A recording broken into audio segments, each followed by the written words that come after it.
Hi guys, gawa tayo ng how to deposit VT Markets. So, first mag-login ka via vtmarkets.com sa browser gamit yung email at saka password mo. So, now, nasa homepage ka, nasa dashboard mo. So, dito tayo mag-deposit sa 149 na account. Kung wala ka pang Open Live account, click mo itong Open Live account. May separate, may separate video tutorials ako for that, how to open live account. For now, so let's click deposit. And then, after deposit, let's just say mag-deposit muna tayo ng 100. Dito tayo, 149, continue, standard account.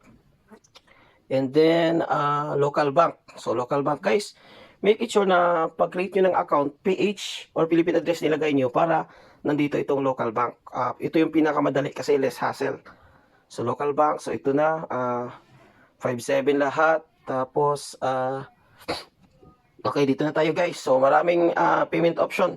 So, pwedeng online bank wire. So, meron silang RCBC, Union Bank, BPI. But for me, ang pinakamadali is e-wallet. So, si e-wallet, Maymaya, CoinsPH. For now, gagawin natin is GCash. O, dito tayo guys sa GCash. Huwag yung GCash na pay bills, itong GCash lang. So, GCash. Okay. So, pagdating natin dito, pay with GCash. Click natin ito. Pay with Globe GCash.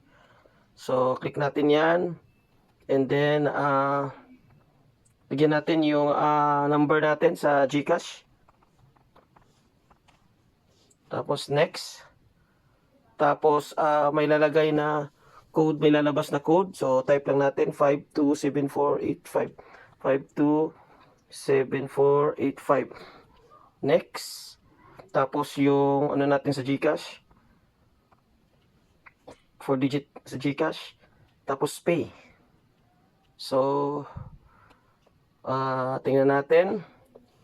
Proceed.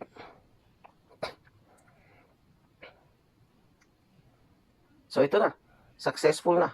Makikita mo rin ito sa email, guys. So, ganito lang kadali mag-deposit gamit yung GCash natin. So, kung dito, makita mo, okay, meron siyang 120 kasi meron siyang 20% na bonus.